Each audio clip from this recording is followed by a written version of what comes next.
ꯑꯗꯒꯤ ꯊꯕꯛ ꯁꯨꯕꯒꯤ ꯃꯥꯏꯈꯨꯝ ꯀꯣꯛꯈꯨꯝꯗꯨ ꯁꯤꯟꯗꯣꯛꯑꯒ ꯋꯥꯏ ꯁꯤꯠꯀꯗꯕꯗꯨ ꯁꯤꯠꯂꯝꯃꯒ ꯑꯗꯨꯝ ꯆꯠꯈꯤ. ꯑꯩꯁꯨ ꯊꯣꯏꯅ ꯈꯜꯂꯨꯗꯦ. ꯍꯥꯏꯔꯞꯄꯨꯗꯤ ꯐꯤꯕꯝꯁꯤ ꯐꯖꯈ꯭ꯔꯦꯗ ꯍꯥꯏꯅ ꯈꯜꯂꯤ. ꯑꯋꯣꯏꯕꯔꯅꯤꯍꯦ. ꯇꯧꯅꯨꯀꯣ. ꯋꯥꯏ ꯁꯤꯠꯄꯤꯗꯨꯗ ꯉꯥꯎꯁꯤꯜꯂꯨꯅꯨ. ꯃꯤꯅ ꯊꯤꯅ ꯉꯥꯡꯅꯈꯤꯅꯤ. ꯏꯃꯥ ꯏꯕꯦꯝꯃꯅꯁꯨ ꯁꯨꯡꯌꯥ ꯌꯥꯔꯣꯏ. ꯄꯥꯕꯨꯡꯒꯤ ꯃꯥꯏ ꯆꯣꯞꯅꯅꯤꯀꯣ. ꯑꯣꯟꯊꯣꯛꯄꯅꯤꯗꯀꯣ ꯏꯇꯥꯎ ꯅꯪꯁꯦ. ꯀꯩꯅꯣ ꯏꯇꯥꯎ ꯍꯥꯏꯁꯤꯕꯨ? ꯅꯨꯡꯁꯤꯕ ꯑꯄꯥꯝꯕꯁꯤꯕꯨ ꯊꯥꯛ ꯃꯈꯜ ꯃꯊꯦꯜ ꯌꯥꯝ ꯈꯥꯏꯅꯕ꯭ꯔꯅꯤ? ꯈꯥꯏꯅꯔꯗꯤ ꯑꯩꯈꯣꯏ ꯁ꯭ꯋꯥꯏꯗꯅ ꯀꯅꯥꯅ ꯈꯥꯏꯗꯣꯛ ꯈꯥꯏꯖꯤꯟ ꯇꯧꯔꯤꯅꯣ ꯑꯃꯨꯛꯇꯕꯨ ꯍꯪꯉꯨꯒꯤꯅꯦ ꯑꯩꯁꯨ. ꯑꯁ ꯗꯥꯛꯇꯔꯁꯤꯗꯤ ꯉꯥꯎꯔꯦꯅꯦ. ꯗꯥꯛꯇꯔ ꯂꯥꯌꯦꯡꯅꯕ ꯗꯥꯛꯇꯔ ꯑꯃ ꯊꯤꯗ ꯌꯥꯗ꯭ꯔꯦꯗꯅ. ꯀꯔꯝꯅꯕꯨ ꯋꯥꯏ ꯁꯤꯠꯄꯤꯗꯨꯗ ꯅꯨꯡꯁꯤꯁꯜꯂꯣꯏꯅꯣꯕ? ꯏꯇꯥꯎ ꯑꯩꯁꯨ ꯈꯪꯗꯦ ꯀꯝꯗꯧꯅ ꯅꯨꯡꯁꯤꯁꯜꯂꯨꯏꯅꯣ. ꯍꯥꯏꯅꯕꯗꯤ ꯂꯩ. Love making comes natural to you. ꯅꯨꯡꯁꯤꯅꯕꯁꯦ ꯅꯍꯥꯁꯤꯡꯗꯗꯤ ꯃꯁꯥꯅ ꯂꯥꯛꯆꯩ ꯍꯥꯏꯗꯅ. ꯑꯩꯈꯣꯏꯁꯤꯕꯨ ꯅꯍꯥꯔꯅꯤ ꯏꯇꯥꯎ. ꯑꯁ ꯑꯣꯟꯊꯣꯛꯄꯅꯤꯗ. ꯗꯥꯛꯇꯔꯁꯤ ꯄꯨꯡꯉꯥꯎ ꯉꯥꯎꯔꯦ. ꯑꯁꯦꯡꯕꯅꯤ ꯏꯇꯥꯎ. ꯑꯩ ꯄꯨꯡꯉꯥꯎ ꯉꯥꯎꯔꯦ. ꯇꯧꯐꯝ ꯈꯪꯗ꯭ꯔꯦ. ꯃꯥꯒꯤ ꯃꯥꯏꯊꯣꯡꯗꯣ ꯍꯥꯏꯔꯞꯇꯅꯤ ꯎꯍꯧꯕ. ꯑꯗꯩꯗꯤ ꯂꯥꯌꯦꯡꯉꯤꯉꯩꯗꯁꯨ ꯇꯨꯝꯕꯁꯨ ꯆꯥꯕꯁꯨ ꯃꯥꯒꯤ ꯁꯛꯇꯝꯗꯅꯤ ꯎꯔꯤꯕ. ꯁꯨꯃꯥꯏꯅ ꯑꯃꯨꯛꯇ ꯇꯧꯈꯤꯗ꯭ꯔꯤ ꯏꯇꯥꯎ ꯑꯩꯁꯦ. ꯏꯇꯥꯎ ꯃꯗꯨꯒꯤꯗꯣ ꯑꯩ ꯌꯥꯎꯕ ꯁꯨꯡꯉꯝ ꯉꯝꯂꯣꯏ. ꯏꯃꯥ ꯏꯕꯦꯝꯃꯒ ꯄꯥꯕꯨꯡꯒꯅ ꯋꯥꯊꯣꯛꯀꯅꯤ. ꯍꯣꯏ ꯐꯔꯦꯅꯦ. ꯏꯔꯅꯥꯏ ꯇꯥꯔꯦꯗꯅ. ꯑꯩꯗꯤ ꯑꯅꯤꯡꯕꯁꯦ ꯐꯣꯡꯗꯣꯛꯇꯨꯅ ꯌꯦꯡꯗ ꯌꯥꯗ꯭ꯔꯦ. ꯌꯥꯕꯤꯔꯛꯀꯗ꯭ꯔꯥ ꯌꯥꯕꯤꯔꯛꯑꯣꯏꯗ꯭ꯔꯁꯨ ꯈꯪꯗ꯭ꯔꯦ. ꯁꯛꯌꯦꯟꯕꯤ ꯃꯥꯒꯤꯗꯤ ꯃꯤꯁꯤ ꯋꯥꯠꯂꯝꯃꯣꯏꯁꯦ. ꯂꯥꯡꯇꯛꯅꯈ꯭ꯔꯦꯗ. ꯐꯔꯦ ꯏꯇꯥꯎ. ꯏꯇꯥꯎꯅ ꯃꯗꯨ ꯌꯧꯔꯗꯤ ꯃꯁꯤꯒꯤ ꯋꯥꯔꯤꯁꯦ ꯑꯩꯗꯤ ꯌꯥꯎꯔꯔꯣꯏ. ꯑꯇꯣꯞꯄ ꯋꯥꯔꯤ ꯇꯧꯁꯤ. ꯑꯇꯣꯞꯄ ꯑꯇꯩ ꯀꯔꯤ ꯊꯕꯛ ꯂꯩꯒꯦ ꯏꯇꯥꯎ? ꯑꯩ ꯆꯤꯞ ꯏꯟꯖꯤꯅꯤꯌꯥꯔ ꯎꯅꯔꯨꯗꯧꯗꯤ ꯂꯩ. ꯐꯔꯦ. ꯌꯧꯔꯨꯔꯣ ꯏꯇꯥꯎ. ꯑꯇꯩ ꯋꯥꯔꯤꯗꯤ ꯂꯩꯇ꯭ꯔꯦ. ꯑꯩꯁꯨ ꯆꯠꯈ꯭ꯔꯒꯦ. ꯍꯩꯃꯥ ꯁꯥꯎꯔꯤꯔꯣ? ꯆꯠꯈ꯭ꯔꯦꯅꯦꯍꯦ.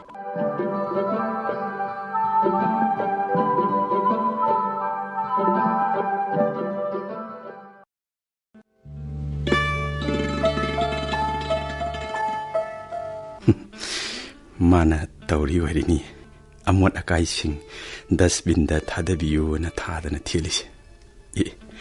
ꯋꯥꯏ ꯁꯤꯠꯄ ꯂꯣꯏꯁꯤꯜꯂꯛꯑꯦꯅꯤ. ꯃꯈꯨꯠꯁꯨ ꯍꯥꯝꯈ꯭ꯔꯦ. ꯃꯃꯥꯏ ꯇꯥꯒꯦ ꯍꯥꯏꯔꯔꯅꯤ. ꯃꯃꯥꯏꯁꯦ ꯂꯩꯊꯣꯛꯈ꯭ꯔꯒ ꯊꯕꯛ ꯁꯨꯕꯩ ꯃꯥꯏꯈꯨꯝ ꯂꯧꯊꯣꯛꯑꯒ ꯃꯥꯒꯤ ꯂꯝꯕꯤꯒꯤ ꯃꯥꯏꯈꯨꯝꯁꯦ ꯁꯤꯟꯗꯣꯛꯈ꯭ꯔꯦꯅꯤ. ꯑꯁ ꯊꯨꯈ꯭ꯔꯦꯗ. ꯉꯁꯤꯗꯤ ꯃꯃꯥꯏꯕꯥꯎ ꯍꯦꯛ ꯇꯥꯗꯦꯗ. ꯃꯀꯣꯛꯁꯤꯁꯨ ꯊꯕꯛ ꯁꯨꯕꯒꯤ ꯀꯣꯛꯈꯨꯝꯗꯨ ꯂꯧꯊꯣꯛꯑꯒ ꯏꯜꯂꯤꯕ ꯐꯤꯁꯤꯅ ꯁꯠ ꯈꯨꯝꯖꯤꯟꯈꯤꯅꯤ. ꯅꯤꯡꯊꯤꯔꯕꯤ ꯃꯥꯏꯊꯣꯡꯗ ꯅꯠꯇꯅ ꯃꯀꯣꯛ ꯐꯥꯎꯕ ꯎꯕ ꯍꯦꯛ ꯐꯪꯍꯟꯗꯦꯗ. ꯆꯪꯁꯤꯜꯂꯒ ꯀꯩꯒꯨꯝꯕ ꯈꯔꯗꯤ ꯍꯥꯏꯍꯧꯔꯒꯦ. ꯐꯔꯦ. ꯀꯩꯅꯣ ꯊꯕꯛ ꯂꯣꯏꯔꯕ꯭ꯔꯥ ꯃꯤꯃꯤ? ꯑꯍꯣꯏ ꯂꯣꯏꯖꯔꯦ. ꯀꯔꯤ ꯍꯥꯏꯕꯤꯒꯗꯕ? ꯑꯩ ꯍꯣꯁꯄꯤꯇꯥꯜꯁꯤꯒꯤ ꯗꯣꯛꯇꯔꯅꯤ. ꯃꯤꯡꯅ ꯅꯣꯡꯂꯦꯟ ꯁꯅꯥ ꯀꯧꯏ. ꯗꯣꯛꯇꯔꯕꯨ ꯁꯛ ꯈꯪꯖꯕꯁꯤ ꯌꯥꯝ ꯅꯨꯡꯉꯥꯏꯖꯩ. ꯍꯣꯏ. ꯑꯗꯨ ꯑꯩꯒꯤ ꯃꯤꯡꯁꯤꯕꯨ ꯀꯔꯝꯅ? ꯑꯩꯈꯣꯏꯒꯤ ꯅꯔꯁꯁꯤꯡꯗꯒꯤ ꯈꯪꯕꯅꯤ. ꯑꯗꯣ ꯈꯨꯠꯁꯤ ꯑꯝꯇ ꯍꯥꯝꯖꯒꯦ. ꯏꯁꯤꯡꯁꯤ ꯈꯔ ꯊꯥꯕꯤꯔꯛꯄ ꯌꯥꯒꯗ꯭ꯔꯥ? ꯍꯣꯏ ꯌꯥꯅꯤ. ꯊꯥꯖꯔꯛꯀꯦ ꯗꯣꯛꯇꯔ. ꯗꯣꯛꯇꯔ ꯍꯥꯏꯗ꯭ꯔꯁꯨ ꯑꯗꯨꯝ ꯌꯥꯏꯗ. ꯇꯥꯃꯣ ꯗꯣꯛꯇꯔ ꯑꯗꯨꯝ ꯀꯧꯖꯒꯦ. ꯗꯣꯛꯇꯔꯗꯣ ꯌꯥꯎꯗ꯭ꯔꯁꯨ ꯌꯥꯕꯅꯤ. 이싱시 해제라기. ꯍꯣꯏ ꯍꯥꯏꯕꯤꯔꯛꯑꯣ. Thank you. It's my pleasure. 잉글리시ꯐꯖꯕꯒ ꯈꯪꯉꯤꯅ ꯃꯦꯃꯤꯗꯤ. ꯂꯥꯏꯔꯤꯛ ꯀꯌꯥꯝ ꯇꯝꯍꯧꯒꯦ? ꯌꯥꯝ ꯇꯝꯖꯗꯦꯗ. ꯑꯁꯣꯝꯒꯤ ꯈꯨꯠ ꯍꯥꯝꯐꯝꯒꯤꯗ ꯏꯁꯤꯡ ꯂꯩꯕꯤꯍꯧꯗ꯭ꯔꯕ꯭ꯔꯣ ꯇꯥꯃꯣ ꯗꯣꯛꯇꯔ? ꯂꯩꯔꯝꯒꯅꯤ. ꯃꯤ ꯂꯩꯒꯨꯝ ꯇꯧꯗꯨꯗ ꯁꯨꯝ ꯆꯪꯉꯝꯗ꯭ꯔꯕ? ꯑꯗꯨꯗꯤ ꯑꯩ ꯑꯃꯨꯛ ꯍꯟꯖꯈ꯭ꯔꯒꯦ ꯇꯥꯃꯣ ꯗꯣꯛꯇꯔ. ꯍꯣꯏ ꯐꯔꯦ ꯆꯠꯂꯣ. ꯑꯗꯣ ꯍꯌꯦꯡꯁꯨ ꯂꯥꯛꯀꯗꯧ ꯅꯠꯇ꯭ꯔꯣ? ꯍꯣꯏ ꯂꯥꯛꯆꯒꯅꯤ.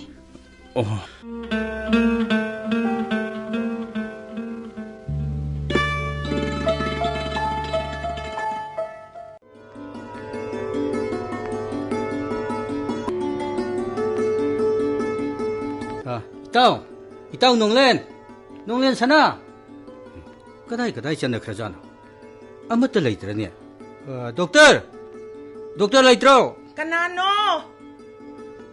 Hay ma, มาเลมงานบ้านั่งโอ้ยเดีย Hoi mai bia ma nung lien bu lai khi da bra เลยเย่เขาจิกตะเปเซียนคาราลักแต่นั้นเลยยังมากันเนี่ยมาทักตะเลยขี้บันนี่ไงคุยเราไอ้มีนังบ่วารีอรูปมเลยดีนเฮนังงอนตาหังเต้าบ้า yani ba ni ben phamje ge kari lai bi ra ge กะริบุโอ้ยรู้นี่ นามาเซอิโมปามินเฮ oh นั่งกินนาเต้ากีบัวข้างน่าจะบักอะไรบราให้บ้าเลยตระกันนะอามาเลยดิไอ้คอยให้เนรอให้ริบราหังเกต้าบันิดา ash itao ge shi อะดูนี่นังสูมากิสิลวดปะกุมเต้ารีเนี่ยไอ้สูให้รับตาบัมดีเลยซุมบรียังสิหายุนี่กะริกิลวดตัวโนบะนังกิมารุบสูมีกิวารีสาริงไอ้ดดีจาระแต่มาสัตลีมาสากิยาวรักปะดานันเฮตะปันบะ wa pham si mai bia ma ai mang he hai je ba se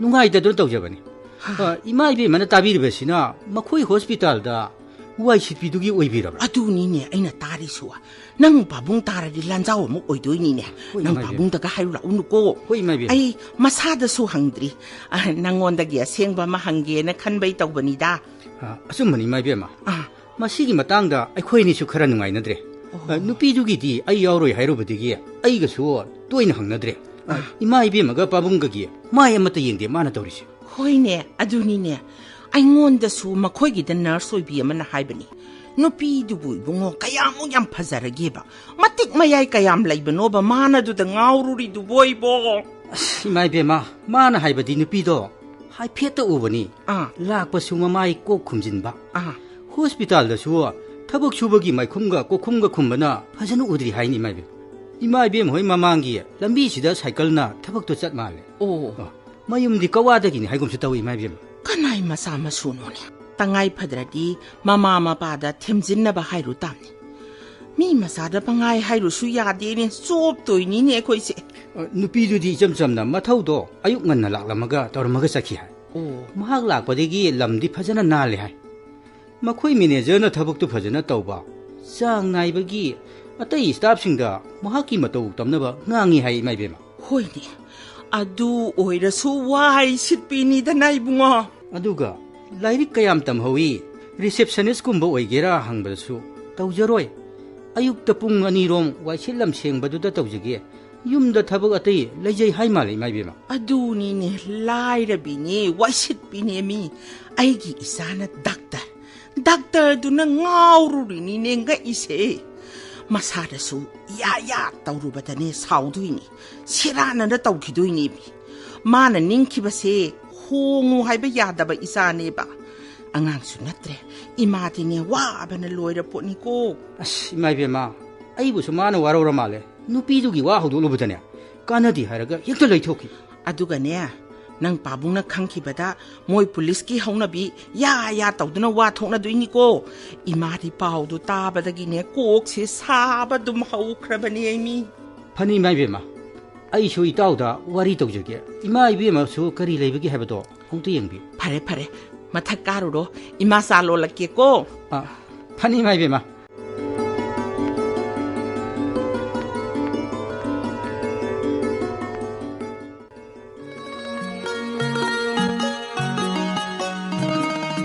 이마, 이마, ไล่กะริเลยระเก 이따우 타닐 람브레 이마. 마기 루홍비 타바 마자 민나 루시에나 하이란 말인가 사. เอ๊ะอะดูดีเนี่ยมีน่ะหลากปังไงรวยตรงนี้นั่งน่ะหันน่ะสักลุตรงนี้อะดูกันเนี่ยกะริเต่าดูบะละเกดนะหังงูตรงนี้คุลังละมันนินเฮอะดูว่าดีนั่งกีดสุมีน่ะให้ยังมาเตียงอวยระกะดอริบันนี่ดอ 호이마. 아이 피 홍도가 살루라게. 서직 마땅기 루홍만에나 떠오르지데 이 단무 딸레다 이마. กะริกียกะริโนนี่นั่งน่ะหายดีดูบ่ลูหงบ่บุตันบ่ยาบระเนี่ยปุนซีกิยามนำมารวยบ่เท่าดอกนี่นิ่งที่จะนะปังทุกตะบ่ยาตะบันนี่โก 아스, 코이 람담지다 루홍보다 떠오르베 이랑 마얌지다 딴만이다 이마. 마담마마다 이빠 이부싱나 잣나람바 파자그러바 루홍바 하리바 지기 와한독 싱시야. 영나다부도 너 떠오르다. 거기 오자암나디 미타이기 루홍바 하리시 루 하이바디 꾸기 오이바 홍바 하이바디 아홍바 락바두니에나 하이비 좀 레이마. สุมเม Matam amada nupi amabu laisabi haibadi luhongdribini khangnanabane sai gase koina kaknaramimni lumangsida adudaidi luhongba numitagidi masamdo haigatlaga maugi singda sallabi edana hainaramimni mase lu haibadi koki oiba ahongba lakpado mapan thongda uriba saktam sinemi adugane nungi oiba ahongbadine nupi aduna hek luhongba numitagi magi pukning wakhalsu hana laisaringeda khalambado yaraktrabanido maranagi matomtagi khanba yaraktre mapuroibagi su khalaktaba yadre do aduga anauba imung aduda leiramba mipum khuding duga laiminaba hainanaba sinjaba masu sanga abanine masingamdrabadine mahaki yum panbado maithiba haibadu oidaurini yamna singba mathau tai nupi haibajasi nupagi sodu mangai hana pakhang oiringagi wakhando ahongba masanglibani ni bungo pukning wakhalda ahongba lakpadunine luhongba hairise nongmagi lamchat mangsilaktana yum pali khangde pandi khangde restaurant da adu tawrame ada tawrame mayamsina simai yum panda ko talleda amaromda mi kayamna ne sen yamna chading tawdana ahun pot ki lamjen tana badong tawnarakpa mirangi dauri gi chatnabi mawongda laiba masina laita laira kayadi yum kai painga da bau tannaramani da hoini ka hena awon pot unbagi chatnabi se tawnada badi pharabani adubu karamdi tawruni araibagi leitabagi magi ngamjabi du da tawduna luhongda badi yadabani ko adubu ima haujipu kadomdagi nungsino ki kakpi na kanna mu tawnara isibo tawre mi gi mataw tambaje kanga kuilamdamja ma aidi hongdana hongadi mapanda yam tawna hoba sangari de luhongba chatpado madudum pami ka paring chatpagi mahuttane sangari paring de luhongba chatpado pami maidi adamai tawradi akogi lami singsijo sangari sanbagi sel kharadu orasu phangja hawni dana adubudi magi khudong saba yengduna pangthokna ba ngaktanida malem nganbagina karamba matamda hongani hai magi dudi ima nupi dugi research tawbodu loisinma ngari maleda kuidi kuiraroi na hai aisu imau kaido uningabani ko nangina kari karam tawsi haba khoi magi hongnabi tawra adong akoina nawdo handak master loiramnina ne kauthoga hongbirasi yaro kanana bu mayambadagi manawna hana mayum panagene mi angang di UPSC gi exam thakini hamni mayambana hana yum panba mathangda manaw ngausinanu hauji matam jida de madu ga laitramni de ima mayambadagi class kanba manaw yam lairamni magi di yam phado bu nomo nu pim ju laire haibani kandi ma ai thanin lo hoirom dam chatlugi ge ai chalei ma magi he yauradi thida masidi saluro ai ske class satoini ne taurise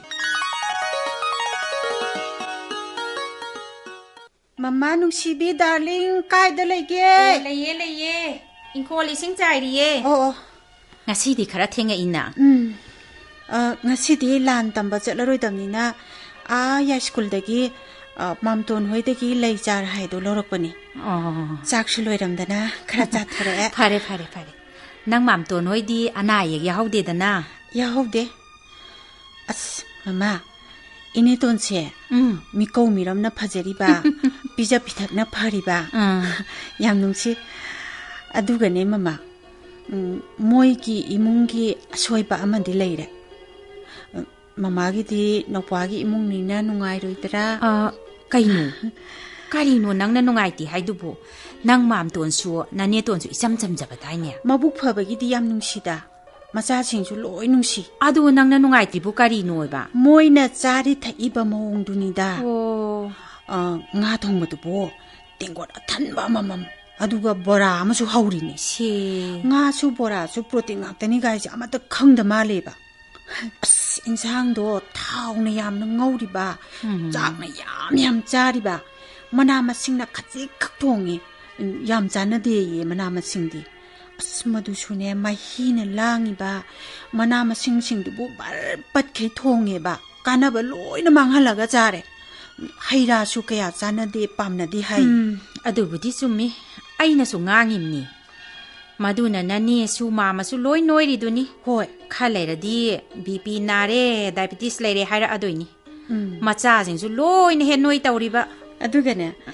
ꯑꯩꯕꯨ ꯅꯌꯥꯡ ꯌꯥꯝ ꯀꯪꯉꯦ ꯌꯥꯝ ꯆꯥꯎꯅ ꯍꯥꯏꯔꯛꯏꯕ ꯃꯃꯥ ꯑꯩꯅ ꯑꯩꯒꯤꯗꯤ BMI body ꯃꯥꯁ index ꯆꯞ ꯆꯥꯔꯤ ꯌꯥꯡ ꯀꯪꯕ ꯅꯠꯇꯦꯅ ꯍꯥꯏꯔꯝꯃꯤ ꯑꯩꯅ ꯍꯥꯏꯔꯤꯗꯨꯒꯤ ꯋꯥꯍꯟꯊꯣꯛꯇꯨꯕꯨ ꯃꯣꯏꯕꯨ ꯈꯪꯉꯝꯒꯗ꯭ꯔꯥ ꯈꯪꯉꯝꯃꯣꯏꯗ꯭ꯔꯥ ꯈꯪꯗꯦ ꯑꯁ ꯃꯈꯣꯏꯒꯤ MA ꯑꯣꯏꯔꯤꯕ ꯍꯩꯔꯤꯕ ꯂꯥꯏꯔꯤꯛ ꯑꯗꯨ ꯄꯥꯝꯃꯨꯈ꯭ꯔꯦꯕꯣ ꯃꯃꯥ ꯑꯗꯨꯝ ꯍꯥꯏꯕ ꯍꯧꯅꯗꯦ ꯃꯤ ꯈꯪꯖꯗꯗꯨꯅ ꯇꯧꯔꯤꯅꯤ ꯀꯩꯅꯣ ꯏꯅꯦꯇꯣꯟꯗꯣ ꯀꯣꯛ ꯍꯦꯛ ꯍꯦꯛ ꯆꯤꯛꯏ ꯍꯥꯏꯍꯧꯕꯅꯤ ꯃꯃꯥ ꯑꯣ ꯑꯅꯥꯕꯩ ꯄꯥꯎꯖꯦꯜ ꯂꯥꯛꯄ ꯍꯧꯔꯦꯗꯅ ꯐꯔꯦꯁꯦ ꯃꯃꯥ ꯀꯩꯅꯣ ꯑꯃ ꯂꯩꯔꯦ ꯍꯥ ꯀꯩꯅꯣꯝ ꯂꯩꯔꯦ ꯍꯥꯏꯗꯨꯕꯨ ꯃꯃꯥ ꯈꯣꯏꯃꯨ ꯑꯃꯃꯨꯛ ꯉꯔꯪ ꯉꯪꯕ ꯍꯧꯔꯛꯏ ꯁꯦ ꯑꯃꯒꯤ ꯂꯣꯏꯁꯤꯟꯅꯈꯤꯕ ꯀꯨꯏꯗ꯭ꯔꯤ ꯑꯃꯃꯨꯛ ꯉꯪꯁꯤꯜꯂꯛꯏ ꯇꯟꯈ꯭ꯔꯦ ꯑꯩꯗꯤ ꯅꯍꯥꯟ ꯅꯣꯡꯃꯈꯛ ꯑꯩꯅ ꯍꯣꯁꯄꯤꯇꯥꯜꯒꯤ ꯊꯕꯛ ꯁꯨꯕꯒꯤ ꯐꯤꯖꯣꯜꯗꯨ ꯍꯣꯡꯗꯣꯛꯑꯒ ꯂꯝꯕꯤ ꯆꯠꯄꯒꯤ ꯃꯥꯏ ꯈꯨꯝꯖꯤꯟꯗ꯭ꯔꯤꯉꯩꯗ ꯃꯥꯏ ꯍꯥꯏꯔꯞ ꯇꯥꯔꯨꯔꯦ ꯀꯨꯏꯕ ꯅꯠꯇꯦ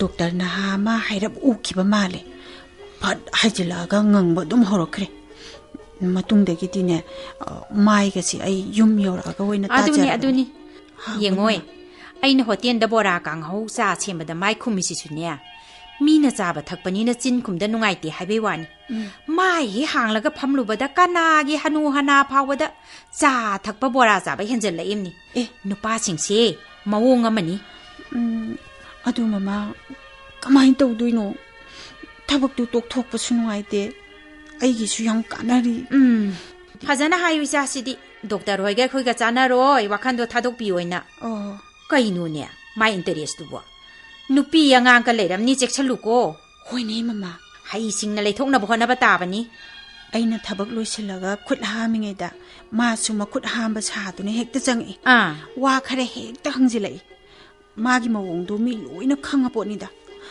ꯑꯩꯗꯤ ꯌꯥꯝ ꯇꯜꯂꯤ ꯃꯃꯥ ꯍꯦꯔꯥ ꯏꯆꯥꯁꯤꯗꯤ ꯅꯨꯄꯤꯅꯕꯨ ꯑꯗꯨꯛ ꯁꯣꯟꯊꯗꯧ ꯅꯠꯇꯦ ꯌꯦꯡꯉꯣ ꯅꯪꯒꯤ ꯂꯥꯟꯗꯣ ꯂꯣꯏꯗ꯭ꯔꯤ ꯐꯥꯎ ꯀꯔꯤꯝꯇ ꯍꯦꯛ ꯈꯜꯂꯨꯅꯨ ꯅꯠꯇꯦ ꯅꯪꯕꯨ ꯉꯁꯤ ꯂꯥꯟ ꯑꯣꯔꯥꯔꯔꯣꯏꯗ꯭ꯔꯣ ꯂꯩꯁꯤꯡꯁꯤ ꯊꯥꯖꯤꯜꯂꯒ ꯑꯣꯔꯥꯏꯗꯣꯏꯅꯦ ꯍꯣꯏꯗ ꯃꯃꯥ ꯂꯩꯃꯔꯦꯟꯕꯤ ꯂꯤꯟꯊꯣꯏ ꯉꯝꯕꯤ ꯑꯗꯒꯤ ꯅꯨꯄꯤ ꯂꯥꯟꯒꯤ ꯏꯃꯥꯁꯤꯡꯒꯤ ꯃꯆꯥ ꯃꯁꯨ ꯑꯩꯈꯣꯏꯅꯕꯨ ꯁꯣꯟꯊꯕ ꯍꯧꯅꯗꯦ ꯀꯟꯈꯠꯀꯦ ꯑꯗꯨꯅꯤ ꯏꯆꯥꯁꯤꯗꯤ ꯅꯪ ꯇꯧꯗꯧꯁꯤꯡꯗꯣ ꯑꯗꯨꯝ ꯀꯥꯏꯗꯅ ꯇꯧ ꯋꯥꯈꯜ ꯂꯥꯡꯍꯟꯕ ꯌꯥꯗꯦꯀꯣ ꯍꯣꯏ ꯃꯃꯥ ꯑꯗꯣ ꯑꯩ ꯂꯩꯁꯤꯡꯁꯤ ꯊꯥꯔꯨꯈꯤꯒꯦ ꯑꯗꯨꯒ ꯂꯥꯟ ꯑꯣꯔꯥꯏꯔꯒꯦꯀꯣ ꯍꯣꯏ ꯊꯥꯔꯨꯔꯣ ꯑꯩꯈꯣꯏꯅ ꯆꯒꯨꯝ ꯆꯅꯥꯏꯅ ꯁꯦꯝꯈꯤꯕ ꯍꯥꯔꯒꯤ ꯀꯣꯝꯗꯣ ꯇꯧꯊꯣꯛꯄ ꯌꯥꯔꯅꯤ ꯃꯇꯝ ꯁꯨꯔꯦ ꯑꯗꯨ ꯇꯧꯊꯣꯛꯂꯒꯅꯦ ꯂꯩꯁꯤꯡꯗꯨꯗ ꯈꯔ ꯍꯥꯞꯄꯤꯔꯝꯃꯣ ꯍꯥꯞꯄꯝꯒꯦ ꯑꯗꯨꯒ ꯑꯩꯁꯨ ꯃꯅꯥ ꯃꯁꯤꯡꯗ ꯈꯔ ꯍꯥꯞꯇꯣꯏꯅꯤ ꯑꯗꯒꯤ ꯑꯃ ꯎꯅꯥ ꯋꯥꯅꯥ ꯅꯥꯄꯤ ꯁꯤꯡꯕꯤꯅ ꯁꯦꯝꯕꯗꯨ ꯅꯠꯇꯦꯀꯣ ꯑꯗꯨꯗꯤ ꯅꯨꯃꯤꯠ ꯁꯨꯗ꯭ꯔꯤꯝꯅꯤ ꯏꯍꯦ ꯑꯩꯁꯦ ꯍꯣꯇꯦꯜ ꯊꯣꯛꯄꯒ ꯂꯣꯏ ꯀꯥꯎꯔꯨꯔꯦꯅꯦ ꯌꯦꯡꯉꯣ ꯑꯩ ꯍꯣꯇꯦꯜ ꯊꯣꯛꯑꯒꯦꯀꯣ ꯍꯣꯏ ꯃꯃꯥ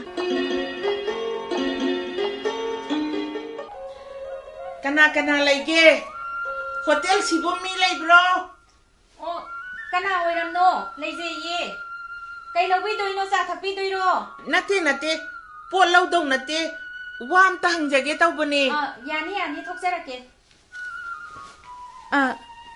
ꯀꯩ ꯑꯣꯏꯕꯤꯔꯝꯅꯣ 이비엠마부 메미기 마마 토이비 하이두라 아 호스피탈다 와이시피 레사비도 ꯍꯣꯏ ꯃꯥꯅꯤ ꯏꯆꯦꯕꯦꯝꯃ ꯀꯔꯤ ꯇꯥꯛꯄꯤꯒꯗ 이비엠마 와시 꼬이톡다나 까나데 아이 까이삼파타기 사우비할니 닥터 농넬 사나기 마마 콜레지기 오자 마파나 폴리스기 SP 오이리바 싱렌 사나 이비엠마 호이가 이코이가디 얌 खे네이네 이비엠마나 시다 호텔 마사시나 힝바 나사 아누피 레사비두나 미기 와이시피 ꯌꯥꯝ ꯈꯦꯅꯩ ꯏꯆꯦꯕꯦꯝꯃ ꯑꯩꯈꯣꯏꯅ ꯍꯤꯡꯖꯔꯤꯁꯤꯗꯤ ꯁꯤꯗꯅꯕ ꯑꯗꯨ ꯄꯍꯤꯡ ꯍꯤꯡꯖꯕ ꯍꯥꯏꯗꯨꯅꯤꯗ ꯏꯆꯦꯕꯦꯝꯃ ꯑꯗꯣ 이비엠마기 이사누피 와이시피두나 이사누파 닥터두다 ꯉꯥꯎ ꯂꯩꯔꯦ ꯍꯥꯏꯔꯤꯅꯦ ꯇꯧꯍꯟꯒꯅꯨ ꯅꯁꯥꯗꯣ ꯊꯦꯝꯖꯤꯜꯂꯨ ꯇꯨꯡꯗ ꯑꯋꯥꯕ ꯇꯥꯍꯧꯅꯤ ꯑꯩꯈꯣꯏꯒ ꯈꯦꯟꯅꯕꯁꯦ ꯃꯨꯟꯅ ꯈꯪꯕ ꯐꯩ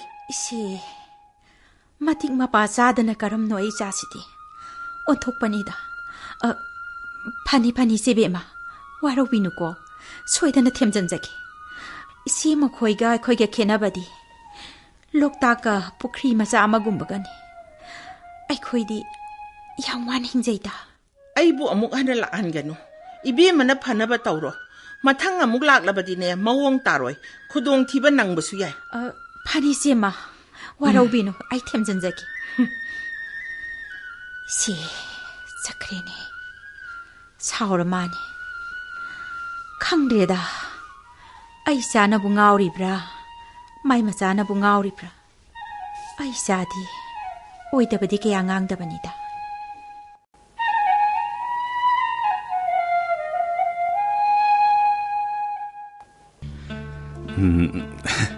ꯃꯦꯃꯤ ꯈꯨꯠ ꯍꯥꯝꯃꯤꯔꯣ ꯊꯕꯛ ꯂꯣꯏꯔꯕ꯭ꯔꯣ ꯂꯣꯏꯖꯔꯦ ꯇꯥꯃꯣ ꯗꯣꯛꯇꯔ ꯑꯣ ꯑꯗ ꯅꯪꯕꯨ ꯑꯩꯒꯤ ꯋꯥꯍꯪꯒꯤ ꯄꯥꯎꯈꯨꯝꯗꯨ ꯄꯤꯔꯔꯣꯏꯗ꯭ꯔꯥ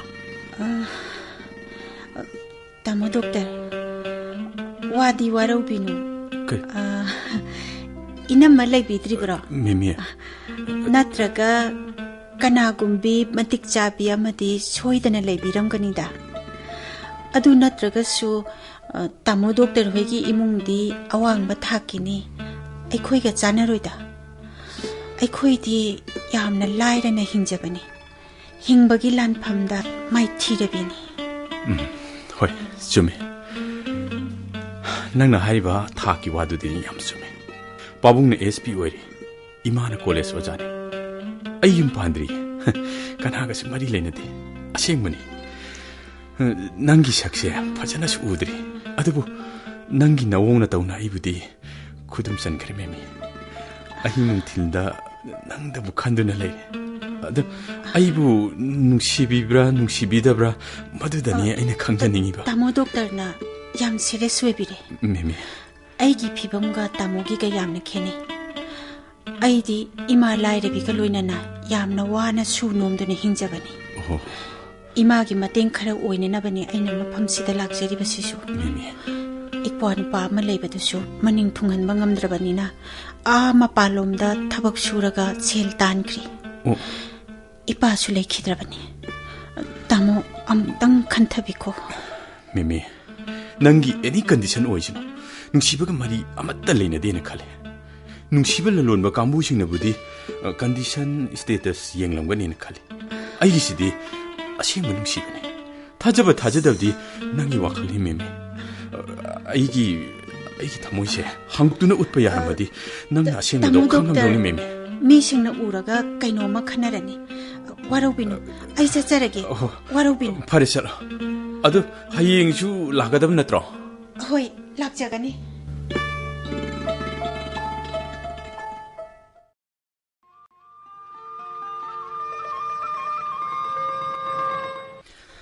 ꯑꯣ ꯌꯧꯔꯛꯑꯦꯗꯅ ꯃꯦꯃꯤ ꯑꯍꯣꯏ ꯇꯥꯃꯣ ꯗꯣꯛꯇꯔꯅ ꯈꯔ ꯍꯥꯟꯕꯤꯔꯝꯃ ꯃꯥꯜꯂꯦ ꯀꯌꯥꯝ ꯀꯨꯏꯔꯦ ꯋꯥꯕꯤꯔꯝꯃꯅꯤ ꯋꯥꯗꯦꯗ ꯑꯩꯅ ꯊꯋꯥꯏ ꯌꯥꯎꯕꯒꯤ ꯈꯔ ꯉꯟꯅ ꯂꯥꯛꯄꯒꯤ ꯊꯧꯅꯤ ꯍꯥꯏꯅꯈꯤꯕ ꯃꯇꯝꯗꯤ ꯆꯞ ꯆꯥꯅ ꯂꯥꯛꯏꯁꯤꯗꯤ ꯅꯪꯁꯨ ꯍꯣꯏ ꯑꯩꯁꯨ ꯍꯥꯏꯅꯈꯤꯕ ꯃꯇꯝꯗꯤ ꯁꯣꯏꯗꯅꯕ ꯈꯟꯖꯗꯨꯅ ꯂꯥꯛꯆꯕꯅꯤ ꯑꯗꯣ ꯃꯐꯝꯁꯤꯗ ꯎꯅꯁꯤ ꯍꯥꯏꯕꯁꯤꯕꯨ ꯋꯥꯔꯧꯕ꯭ꯔꯣ ꯃꯦꯃꯤ ꯊꯣꯏꯅ ꯋꯥꯔꯧꯖꯗꯦꯗ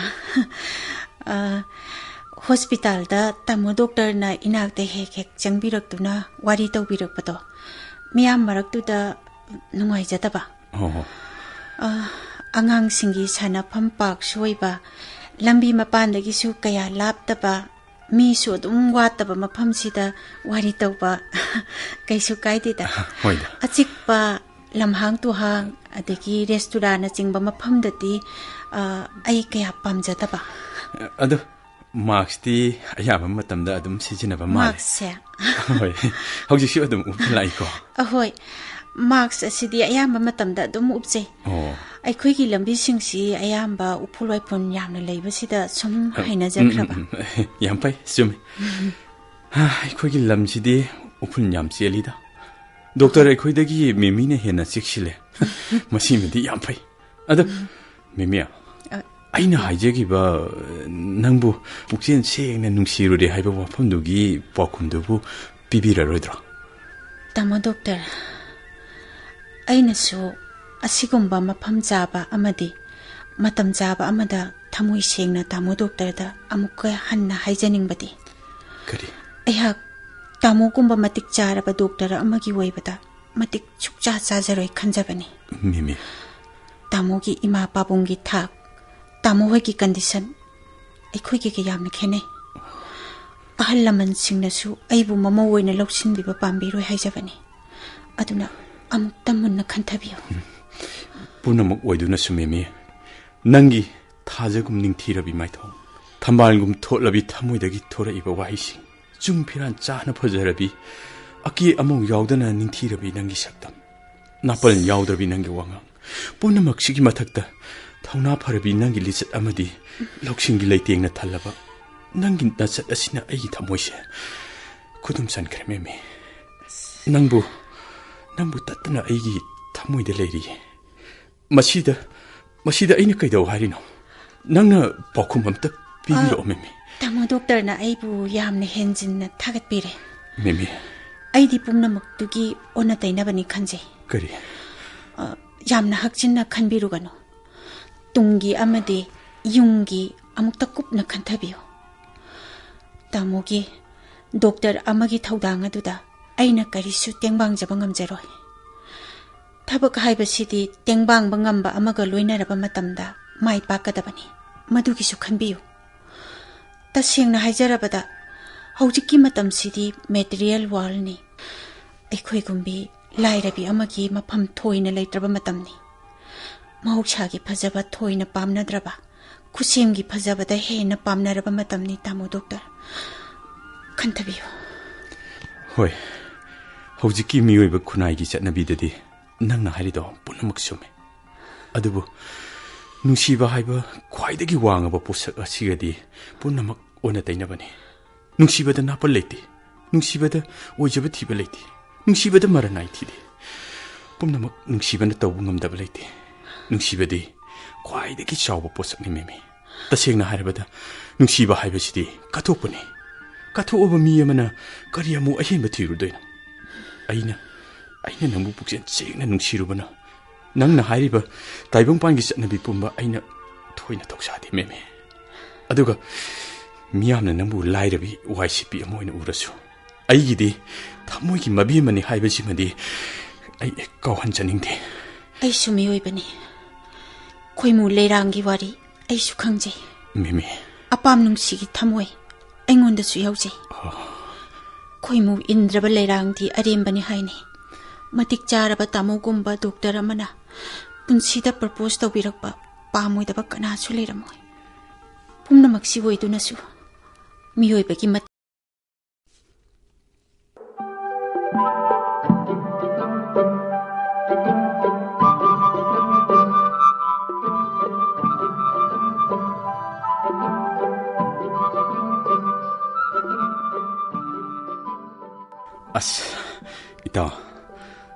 Ita male memi do aikhoigi hospital gi YCP do don phajagreda sawung sada kuchu kumen amatte wati mamai du tangkhai ma kupsinduna da leiduda nahangai udabani ngasi mamai taringe da haira urubadaidi ai pungau khreda pungningse pothabam khangdre Ha kari heba kari noi taw nongle sairing la waring la mangla taibangla amukta ta khidriba ma doctor gi chindagi pareng sairang magi saireng gumna lagle dana doctor gi su yening thase khara thinglapna asengmani ai gi pungningse pumlang langgrita nahangai lambi lakpagi upun chadana bani haidana mamai do tangkhai ma kupsinduna laga hospital gi tabuk shugi maikhum kokhum do sindoga YC kedabado silamaga adum sakki aishu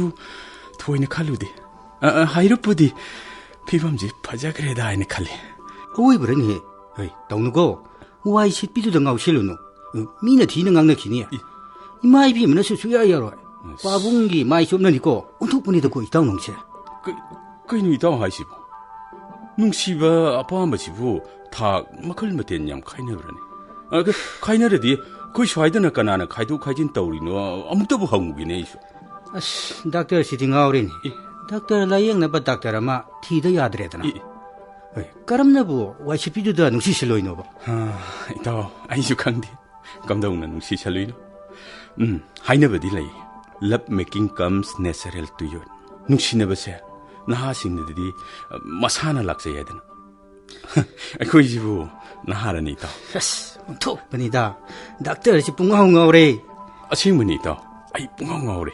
떠웅강들이. 마기 마이통도 하이럽더니 우호바.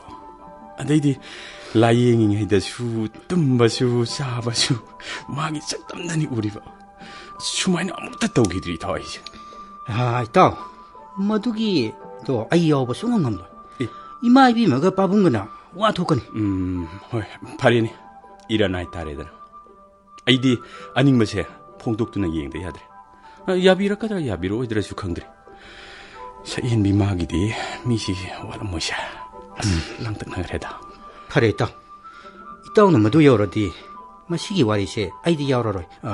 아또빠 와리 똑시.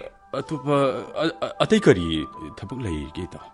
아이 집 민지나로 나루도디 레이. 오 파래 여우로 있다. 아테이 와리디 레이드래. 아이슈 짜크라게. 하이 햄마 샤오리로 히 싹크리니 히.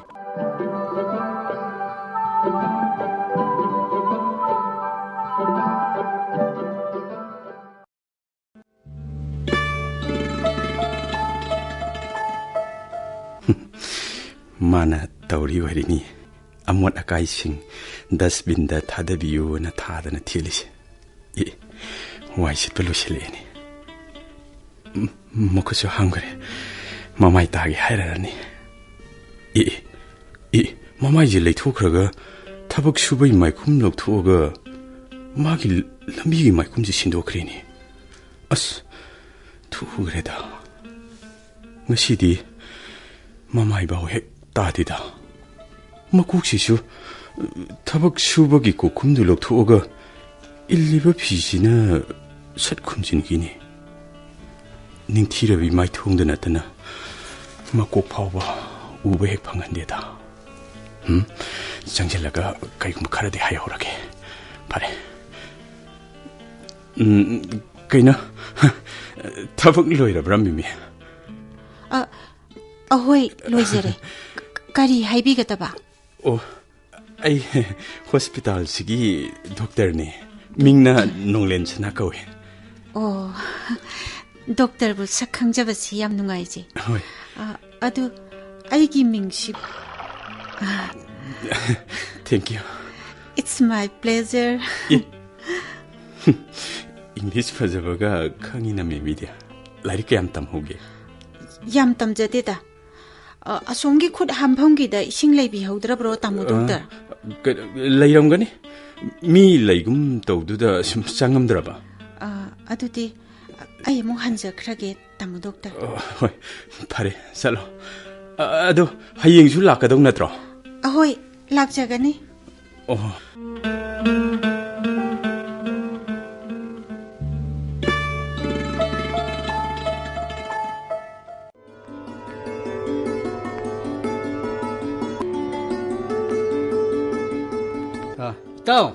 이따오 농렌 사나 그다이 전에 그러잖아 아무것도 레이트라니 독터 레이트로 Kanano? Haima, malem ngan ba, nang oi dia. 호이 마이비마 농렌 불레 기다버 아디 이사나 파바 타박 떠오르버니나 마이세 빡나 할레이네 에이 니샤사두나 나쁜 시에도 렌 로이 샤룩다 누피 양앙 마또 그럼 남마북 단간이 칼라버디 하 이사기 타모이다 까리기다 먹다로래 타오르버띵 강노들아 요런거 떠오리부터 하 니다 바봉 이모비에마 바보 능세 와더우리드고 이몽대 장아세바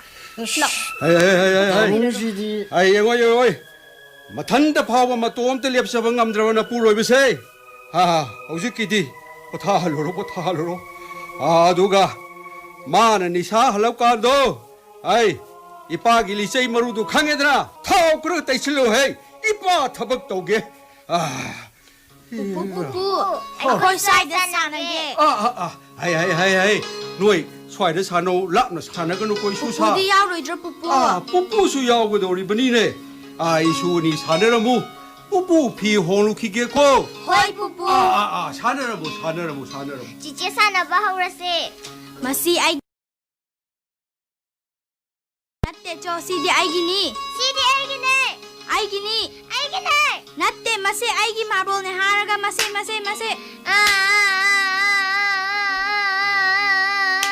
Bhim, kari gino nang nangaga manari dia. Ha, kari gino nang nangaga man.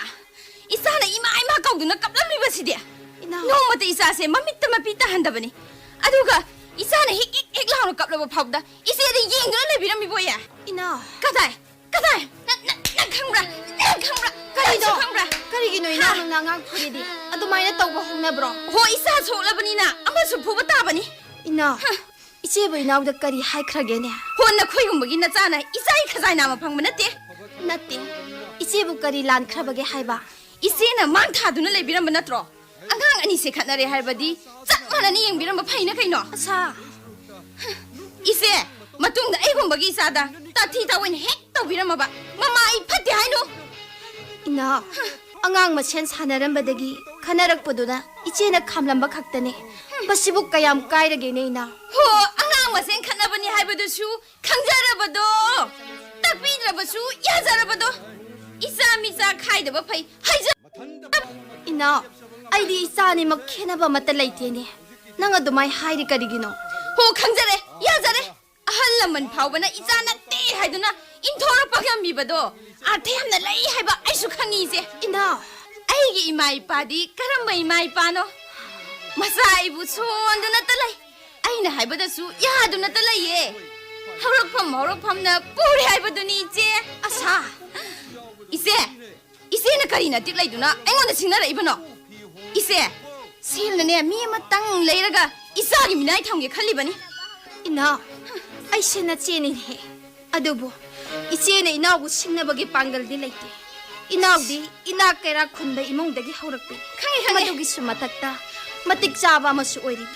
Adubo ina nangna kawroidabadi inangu bit tara mai pana leiba ngami haibasimadi nang kaudabana phaiko hai karigino nangna nana thona leiba ngamlabasu haujiktine aidi imusigi maharani khangbiredana is mama macha si changduna isa je phubirami bani ne la olo chanja Sake dore ha sake dore ai kadore ngasi dia thamoi de ta na thingum leram labadi ho thamoi de ta na thilame kanana porong kangam lagi amwa ise gi porong kangame khangabro angang ani khanabudubo macha hadudari phudraga aigi zagi mananga aphakpasida dam hekta thaduna phugi wan sa aduga macha duna ne thawai tana no alaga lehami ba khangabro angang khanaraga mama nang na kapli mena karigino isa soklabani na aisu kapata ba tei mena phuri do maram ma chauba ma soidana lenam gani phusunu kaino angang haibe sidi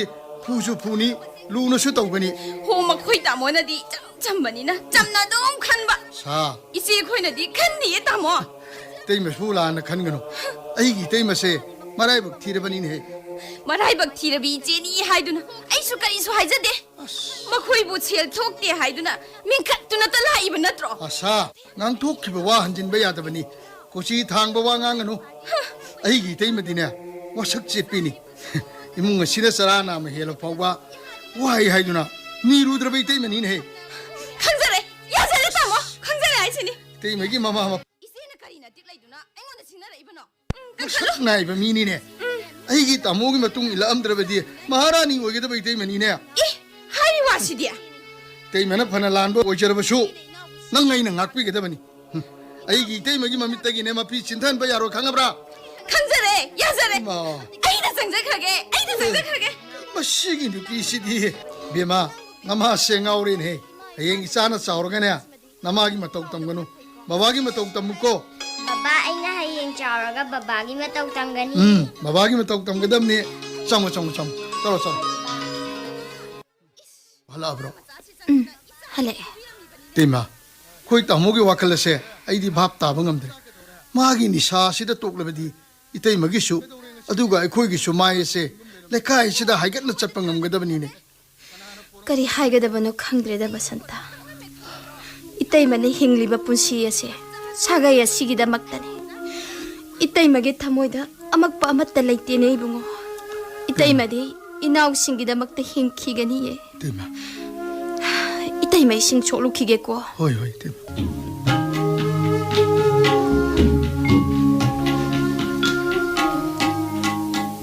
이사디 ꯌꯥꯝꯅ ꯐꯖꯔꯦ 그다이 능이 공급대야 마마 아기 콩묵디 콩급치대 라이레세 야래 세세세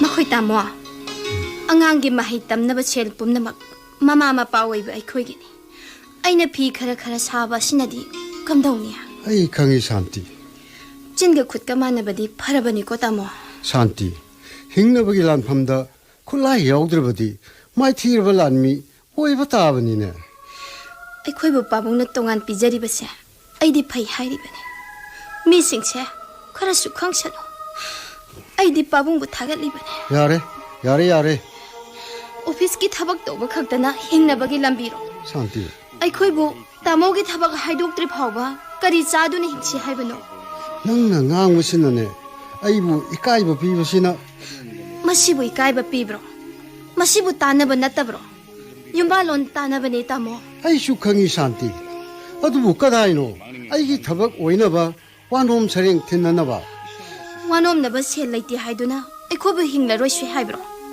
ꯃꯩꯅꯨꯡꯗ ꯆꯣꯡꯁꯤꯜꯂꯒ 시러봐 ꯑꯩꯈꯣꯏꯗꯤ ꯆꯣꯡꯁꯤꯟꯈꯤꯕ ꯇꯥꯔꯕꯁꯨ 이사시디 ꯁꯥꯟꯇꯤ ꯁꯦ ꯈꯣꯡ ꯅꯥꯝꯁꯤ ꯎꯠꯁꯜꯂꯁꯤꯁꯦ ꯇꯥꯃꯣ ꯁꯥꯟꯇꯤ U ꯊꯛꯄꯁꯤꯗꯗꯤ ꯇꯣꯛꯄꯤꯔꯣ ꯑꯩ ꯍꯤꯡꯅꯅꯕ ꯂꯝꯕꯤ ꯊꯤꯖꯔꯒꯦ ꯃꯌꯥꯝ ꯋꯥꯔꯛꯇꯨꯅ ꯂꯦꯡꯗꯅ ꯌꯨꯝꯗ ꯂꯩꯕꯤꯔꯣ ꯈꯪꯗꯦꯗ ꯁꯥꯟꯇꯤ ꯅꯪꯅ ꯑꯩꯉꯣꯟꯗ ꯉꯥꯡꯂꯤꯕꯁꯤꯡꯗꯣ ꯑꯩꯅ ꯁꯦꯜ ꯊꯣꯛꯂꯝꯂꯕ ꯉꯥꯡꯉꯝꯂꯣꯏꯗꯕꯅꯤ ꯇꯥꯃꯣꯕꯨ ꯁꯦꯜ ꯊꯣꯛꯇꯦ ꯍꯥꯏꯕꯒꯤ ꯋꯥ ꯅꯠꯆꯗꯤꯌꯦ ꯑꯗꯣ ꯌꯨ ꯊꯛꯄꯁꯤꯗꯗꯤ ꯇꯣꯛꯄꯤꯔꯣꯀꯣ ꯑꯩ ꯌꯨ ꯊꯛꯂꯔꯣꯏ ꯈꯟꯗꯨꯅ ꯍꯧꯖꯤꯛ ꯊꯛꯇ꯭ꯔꯤꯕꯁꯤꯅꯤꯅꯦ ꯑꯩ ꯄꯨꯟꯁꯤꯒꯤ ꯑꯣꯏꯅ ꯏꯆꯥ ꯑꯁꯤ ꯄꯥꯏꯔꯒ ꯋꯥꯁꯛꯂꯤꯕꯁꯤꯅꯤ ꯁꯥꯟꯇꯤ ꯑꯩ ꯌꯨ ꯊꯛꯂꯔꯣꯏ ꯕꯕꯥ ꯅꯪ ꯌꯨ ꯊꯛꯂꯅꯨꯀꯣ ꯕꯕꯥ ꯌꯨ ꯊꯛꯂꯔꯣꯏ ꯕꯦꯝꯕꯦꯝ ꯕꯕꯥ ꯌꯨ ꯊꯛꯂꯔꯣꯏꯀꯣ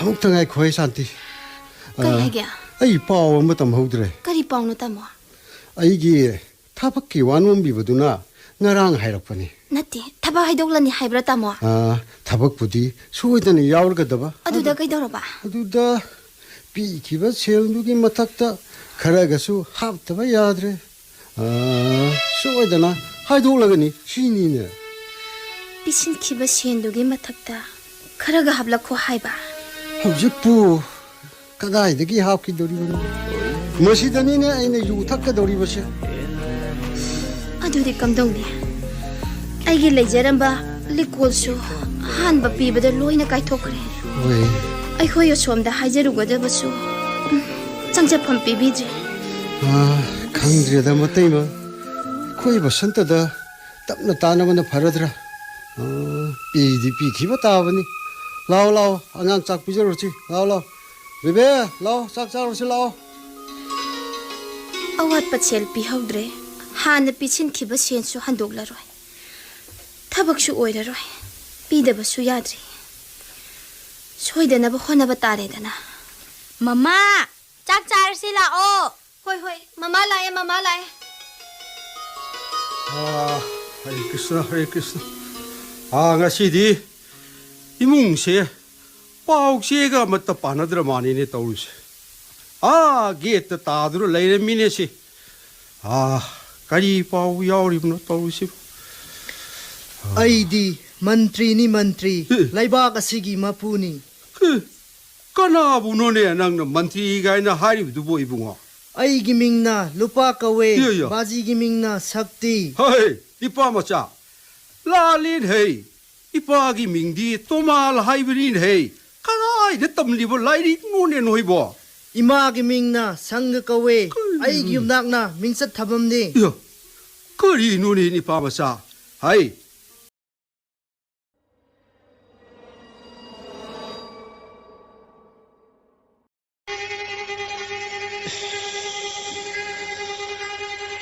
ꯑꯩꯅ ꯎꯍꯩ ꯋꯥꯍꯩ ꯊꯤꯕ ꯂꯥꯛꯏꯕꯁꯤꯗꯤ ꯍꯤꯔण्यꯀꯁꯤꯄꯨꯒꯤ ꯃꯇꯥꯏ ꯌꯧꯔꯦꯗꯅ ꯀꯗꯣꯝꯗꯅꯣ ꯂꯝꯕꯤꯁꯤꯕꯨ ꯑꯩꯗꯤ ꯂꯝꯕꯤ ꯂꯃꯥꯡꯅꯔꯦꯗꯅ Hera, papi ki lambi mangning ga mangja.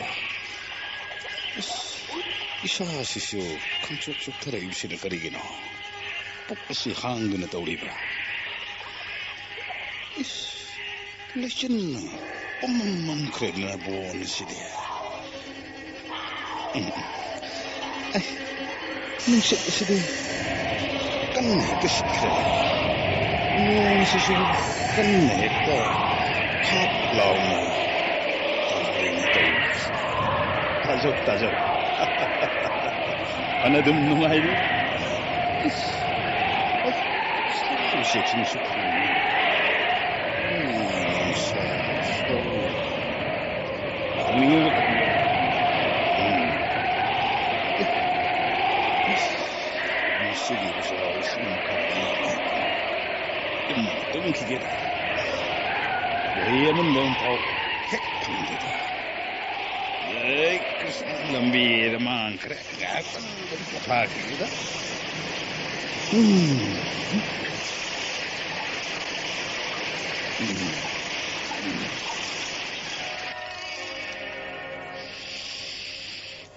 Onthokpanida Sukraba Hirannaka Bon Manungsida Dadaya Mabhimse Lambi Lamang Narido Dadaya Magimapokta Nung Madi Siva Mahadevagi Manai Oyo Hanina Vidhina Tamkibado Yoruk Ledanangasi Hare Adungai Brindavanda Bhagavati Durgana Bhagavati Punimasi Hanai Ras Yahava Matamduda Krishna Aina Mahadeva the Sinukhiva Sing Adu Dadayamada Pijahan Dadayama say Kailash Koirurasanum Masidi Kailash Yogalambi Takpirake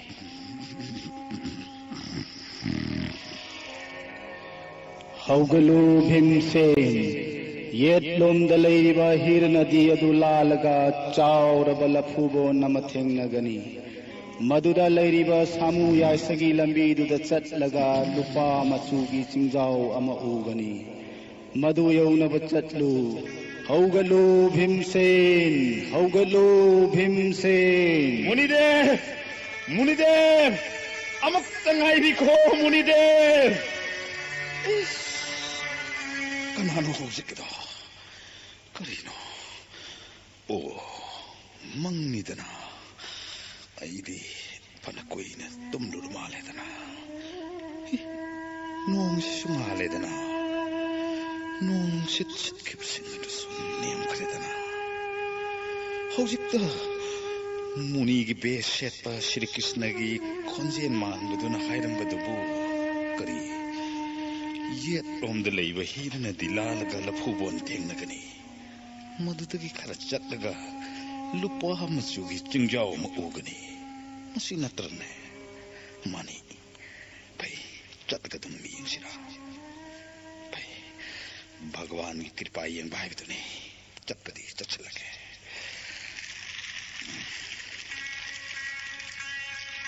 Pay, yet on the sun, Chatake.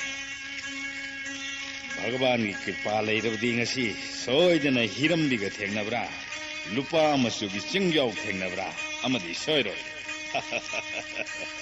Jai Madhav Jai Krishna Wana narak mongsong marak isidi sap isidi akaw anhari khidreda khidnadi haibadubu kayam wa ibzana Leibu Ladibra, Leibu Latabra. Upon Hamza Ateda. In Kamurkin, it's Mittabutilunganida. Swam the game on Sons how they hex again. It's in Kumlina. Jim the Center Komali. Soide. Anakada Turena Madi, Soid and Makadi. Padishing Sien Bukatari, Soid and Hidden at the Adway.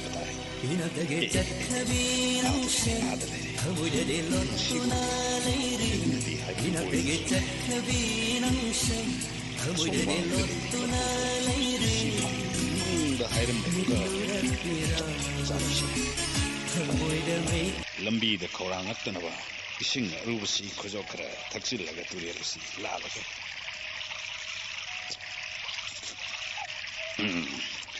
이신 그저 그릇이 탁분하게 삐엔데 무시디 빡터르게 핵도 찍는데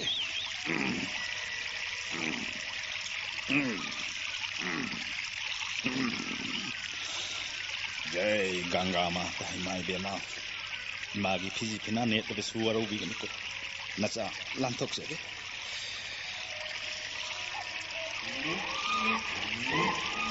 सुगा दी फने या मतन फार को तुम सिर ने काना वानते लंबी थी रे सलोवन फरनी लंबी रे yam chaw lambi ni tin side soidena yum hek yo gada mamaliga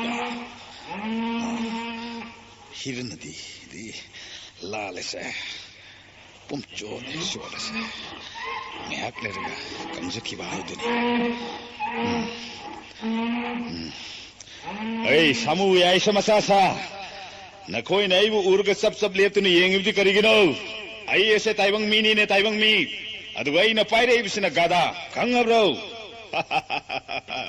ki sukiri malene chelu chelu ngai hakang tanaduna sangu sana siraiba phai chelu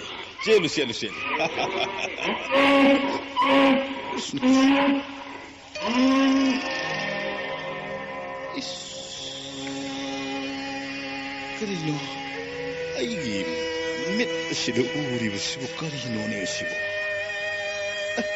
nungsagi maisasini yeibada lupa machu mana langtrik langi basibu karamba chingno ne nungsa phangdaba nakan sidana sana machu mali hai chingdon sida konung ma leiri basina karamba devatagi konung oirigaba natraga masibu jai kharai khakanagi aron bahira mani muktaga thamib jano masibu sana lupagi chinglana manida soiroida aigi ungo Sri Krishna na manai singa se ware khalladana ngawba bhim maibu sana lupagi singa si panglage khalla male is masibu aikhoigi ga oijarabadi loirene indragi maral du asimuk yamnam gadra pai oiningba amagi oirammasanu yengba haibiduni karino aigi gada sisu ngasidi ngangbugum tawribsina magi lamba thengnaramdaida karino kanade samu yai sigi lambi sida sing sitamne hek chen chillage jai krishna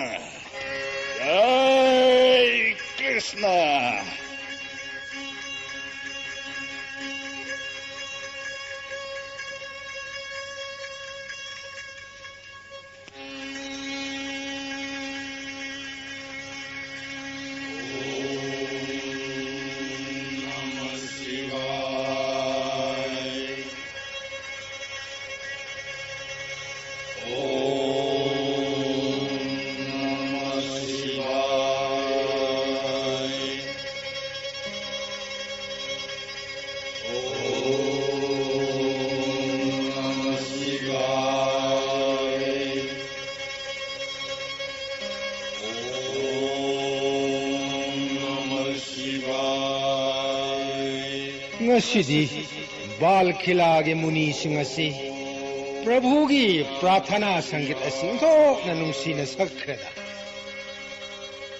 masidabu ai khoi gi bungo na pen bidre dana ha kari haiba ge bingi hai ngai khon henandi arapada lapu bongi samuyai sosing na mamei tekatuna chemugum tawrisibu ha ai gi mitna kada tu kada no adegi urabra tu adegi asom thongma nakanna samu mapayim chelisu urabra hoi ne anga o samu yai sa yaurabra karino madu su mande mande samu ngawba matam nate karigino adudi hai 아라빠 히레나 카본데기 땀티바 사카이 락보자. मधुसु थाजदे अदु लापदगिबु साकई लाकद्रने बिंगी नत्रगा कनागुम जखर खना मचिनजाक थीबगी समूसिंग असि तानबिरब्रा करिनो अदुबु कनामतदि उदेदा हाय कनानोने कनानोमदि उरेले हा तु येंगो लफु मरक्सिदा मखुत्त कैनोम पायरगा चेनमुम तौरिसिबो मीनद्रले कदाइनोने तु आदेश सामू याइसगी लंबीदा चेलेगलिसि उरब्रा होइने मसिदी मीनिदना मीनी माना पायरिसिदी कै इरंग lung बोनि करिनो मसिदी मस गदा नत्रने ए गदानीले माने गदानी होय मादी सामू याइस तानाबसु माने 점드링 나마게 somda челagum tawi aduga samusing sini mamai thekatuna chelishuni kari hoine gada simareng banda thangatlaga aikhoromda chenselak bhingi masibu kanaguma pau puba duttaga oiridra hera dut oiraga bu mina satnaba lambi dadi laktana bu umang wamang phawga lakba hauna deda ai yeng singkhong de lek 피범 무디시디 바제이 헤이 왕자우 헤이 마틱 마굴 레이바 미디 마레 옌시 마나 타우리바 시카리노 캉도코 옌시 헤이 카이나 만도리샤 싱콩데기 레이팍 로르가 마야네 식투니 예무금 타우리시부 나 마시부 싱레이박 자우자레네 호이네 가다시나 싱콩라 넘가 타이네 헤이 마기 가다이 사푸시 갈래 싱양시 여우리네 빙기 마시 아점바 만데 마피 마롤데 나타 이사르바 수마군 하이팩 레이다니 마기 마토시 룸두나 뭉티 옌시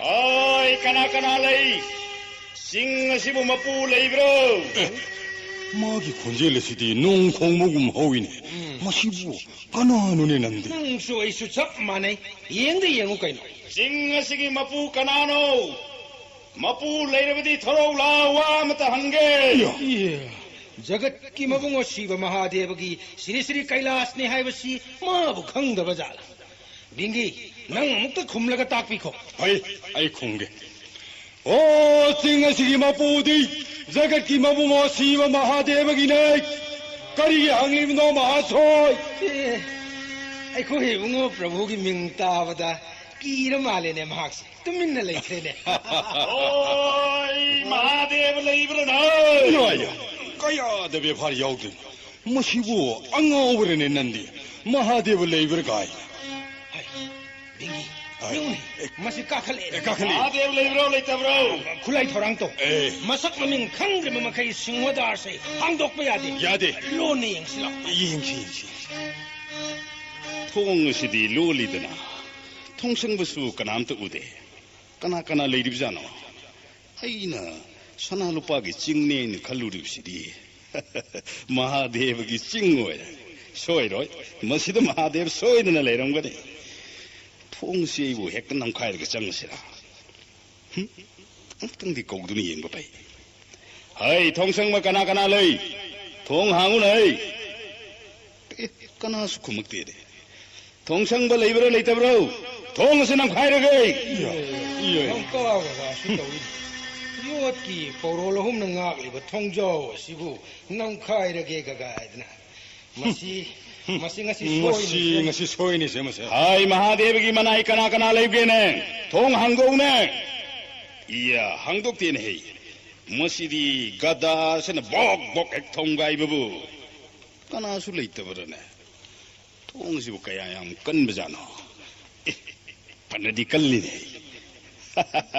앙아오기 레이팜마시수 얌 식실리드나 아이 우테이바 마하데브기 마나이 까나까나 레이브게네 통시 영타 항고우네 우테이바 가이나 통항오히 마실레선게 항오 마시 항오 오 미디 레이드나 아이 미 나트브라 까리지브노 모코이시고 용 항오이 먹고 에이 니빠 ꯅꯪ ꯀꯅꯥꯅꯣ 우sit 더위다드나 프라부부 우따이바 하리버도 나찐 나라이도 터달루라 ꯑꯩꯈꯣꯏꯅ ꯂꯩꯔꯤꯁꯤ ꯀꯔꯤ ꯑꯣꯏꯅ ꯎꯏ ꯆꯠꯂꯣ ꯃꯊꯣꯡ ꯃꯔꯝ ꯈꯪꯗꯕ ꯀꯗꯥꯏꯗ ꯂꯥꯛꯄ ꯉꯥꯎꯅꯣ 바로 파노 농아이네 ꯌꯦꯡꯕꯗ ꯑꯃꯅ ꯌꯣꯡꯀꯣꯛ ꯑꯃꯅ ꯍꯪꯉꯣꯏ ꯃꯀꯣꯛ ꯅꯈꯣꯏ ꯑꯅꯤꯕꯨ ꯀꯅꯥ ꯀꯅꯥꯅꯣ lamsat ବ୍ୟବହାର ꯈꯪꯗꯕ ꯅꯤꯄꯥ ꯃꯐꯝ ꯑꯁꯤꯗꯒꯤ ꯂꯥꯞꯅ ꯆꯠꯈ꯭ꯔꯣ ꯅꯠꯇ꯭ꯔꯕꯗꯤ ꯅꯪ ꯅꯊ꯭ꯋꯥꯏ ꯁꯣꯏꯗꯅ ꯃꯥꯡꯅꯤꯅ ꯒꯣꯟꯗꯥꯁꯤꯗꯤ ꯎꯠꯇꯩꯕꯒꯤ ꯃꯅꯥꯏꯅꯤ ꯍꯥꯏꯕꯗ ꯆꯞ ꯍꯦꯛ ꯆꯥꯏꯗ ꯍꯟꯅ ꯍꯟꯅ ꯅꯪꯅ ꯎꯠꯇꯩꯕ ꯍꯥꯏꯔꯤꯕꯗꯨ ꯑꯩꯈꯣꯏꯕꯨ ꯎꯁꯤꯠꯇ꯭ꯔꯤꯕ꯭ꯔꯥ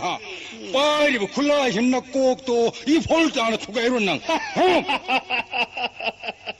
ꯑꯩꯅ ꯄꯥꯏꯔꯤꯕ ꯒꯗꯥꯁꯤꯗꯤ ꯔꯣꯁ ꯒꯨꯂꯥ ꯑꯣꯏꯅ ꯎꯔꯨꯔꯕ꯭ꯔꯣ ꯒꯟꯖꯥ ꯇꯞ ꯇꯥꯡꯒꯩ ꯊꯛꯆꯤꯜꯂꯒ ꯊꯣꯡ ꯉꯥꯛꯆꯔꯤꯕꯅꯤ ꯀꯥꯏꯗ꯭ꯔꯥ ꯍꯟꯗꯣꯛ ꯑꯩ ꯆꯪꯒꯦꯅꯦ ꯌꯥꯔꯣꯏ ꯈꯣꯡꯐꯝ ꯑꯃꯠꯇ ꯍꯦꯟꯖꯜꯂꯛꯀꯅꯨ ꯅꯁꯛ ꯅꯃꯤꯡꯁꯨ ꯈꯪꯗꯕ ꯑꯉꯥꯎꯕꯅꯦꯁꯨ ꯈꯪꯗꯕ ꯅꯪꯅ ꯆꯪꯒꯦ ꯍꯥꯏꯔꯒ ꯍꯦꯛꯇ ꯆꯪꯍꯟꯒꯗ꯭ꯔꯣ ꯃꯥꯒꯨꯝꯕꯅꯁꯨ ꯑꯩꯈꯣꯏꯕꯨ ꯒꯟꯖꯥ ꯊꯛꯄ ꯀꯥꯏꯅ ꯅꯪꯗꯤ ꯃꯁꯤ ꯁꯨꯛꯆꯪ ꯆꯪꯍꯟꯕ ꯌꯥꯗꯦꯀꯣ ꯑꯩꯅ ꯍꯧꯖꯤꯛ ꯅꯝꯗꯨꯅ ꯆꯪꯉꯕꯗꯤ ꯀꯔꯤ ꯅꯝꯗꯨꯅ ꯆꯪꯂꯕꯗꯤ ꯀꯥꯏꯅ प्रभुगी मनाई नंदी विंगी एखोयनी न सिंहदवार ngaklingai namduna changadabati jagat sida leitri natik lerga changso adu yenge changuni yenge nandi vingi haibududi nakhoyani si oire ha naming tabadi kuire nei nasak udi sina anmani phanabu phajari ne nakhoyni de nakhongdagi nangak phaubuna mi oiba aduga nakong gaina yongkok hangoi makok panba nakhoy ani nabu naming chatrabdi chatredana masi yamno sitena bingi nandi makok ase tugayo ai mathba ase segai ngai khone amukta ngai khore onthok su phingre da ko nakhoy niside iraga ki hayo hennagano ai apangmasa nakhoy ge yeina ba yade ne yeina ba yadabagi maram lei महादेवगी अचानब मनाइनी हायरग नखोइसी मी मसक खंगदे कोइबा नंग एखोइग फुनब करी यारोइ दरिनो हा करिनो इसे आइसी कनानो हायब नखोइ खंगद्रेने नत्रो कनु खंगुने नसक नमिंगसु ताकना नखोइदि हंगसु हंगना मी लाबदि कनानो करिनो हंगफम थोइ ngसाइन Coke हंगबे याद्रो नियमदि खंगे खंगदना अखोइबो हंगौद्रबने नंदे हंगदे मी लाग करमन व्यवहार तगुने सु खंगदे मसी नबुंगो महादेव तार दिवा थोकनी दो कोइना हंगद्रसु कनानो करिनो हाबदि को हाइबे याद्रो याइदना इसे नखोइना खंगद्रबननिने अयसे महादेव की सागई ने सागई इपा पोपा इपुबो की मपा दुगा महादेव की मबुदौ दुगा पोमिनबनी पोमिनबा अदुदनी महादेव की अचान बा मनाई नखोइगा अइगा येइनबा यादे आइबसे खंगब्रो नंगो अइखोइ मो प्रभु की सागई नि आइबा आई मे Bingi 아유. 시우시들 나가오 좀 마탱네. 아이 매매매. 아이 나티 낭나 파리버가 나도디 이bun가 프라부기 마부도 되게 나오브라. 세세. 마코이시리 따싱네 감장 아우레다나. 아이 나코네. 아이 와시 엉터 따코네. 예. 이놈의 노크시디 가라부 마파이 항모이 마코시는 노크시디 아이디 임하나 거꾸이도 보고들네 항모이는 노크시 솨도 보이래고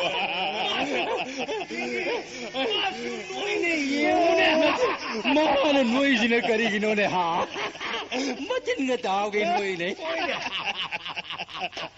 레이바데가 뭔데 나코이니기 마토시디 샤시도 원러디 노크를 시디 헤이사이다 그래 낭기부 나나 순가가 술 레이자브라네 에이 거리 레이터니 시리 비지야 호스디나 입두라 이샤이슈 악도 삐탄을 레이드나 거리 낭부 나 부르다기니 하이바 아이 아빵무사 아이스 시리 비지야 호스디나 입두기 반두닝 터우 입두기 마사야 임 빔센 입두니네 강아브로 어이 항우이 막꼭 용꼭 너코이들 와이는 파기 떠거들어 예ngo 와이시 까나 말리 문네 예ngo 아이시고 좀 못하는데 아야 한게 어이 니빠 낭나 Siri Siri Hostina Hari Dukarigino ha. Siri Siri Vrindavan. Siri Siri Dwarka. Siri Siri Kailash Haina Vidile. Siri Siri Hostina Havide Koita de Ko. Ade, Koita de. Nakoi Maduta the boy. Kaude. Ipa Ibungo Pandu Maharajna Abo Nishu Masawe and Hek Pangja with the gear. Hostina, she Siri Siri how could Nidana. Masida Natana. Dhanmara Judistir Gi Manau, Aibusu, Siri Siri Bhim Hain, Kona Karabuni Kangabro. Karam Siri Siri Bhimsen Kogadorino ha. Siri Siri Havasidi, Sakti Lerva Jagat Kimamu Bhagavan Krishna Giming the Hapne, Devata Singinam the Hapne. To, Aduna Nine Aibu Siri Siri Bhim Kauribsa. Dwarka Gimabungo, Krishna Magna, Dadayama Haina Bevarta, Wiliba Aibu, Siri Siri Hydra di Canada Hyrule. Nabungo Mahadev Pangbang Punanti there. Howjiki Sakana Nina Aichang Bayadro. Hey, I call Ibungo Wata of the Kanam Tatsang Bayadro. Kangabra. Tangai Padanang Sangjagi Haragana. Even that Han Hangaluka. Adudi Hangaluro the Nanang Nabungo Dura, Saising Matam Henkini. Chalo. Pare. I call in a electric power, Nang Swai the land and a Leramuko. Bingi. Nandi. Ivan is sang like Ibungo that Hangaluka. Paisasi. Oi, Nang Swai the Hendelek Bayaroko. Hey, Kari Nang Naming Aduba. Siri Bhimsen, Siri Bhimsen. I Nang Leram Koko. Nandi. Mana Pandak Yaima, Bhimnika and Harishibu. Oidam Mabudi Paiko. Natra de Mangasi. Matic Tokolangisco. Now, Siri Bhimsen. Makoina. Aibu. Ngaira Muhairga ain hek ngairu robdi makoina ngamba man khanisa chak lamsilapane prabhu dubu chak saramdana tu orari makoi matung sid ai tumin hek innaraga changhorage hannaga yengtere ganja thak paisa sidi pangdi onthok no pangkrab jani da ko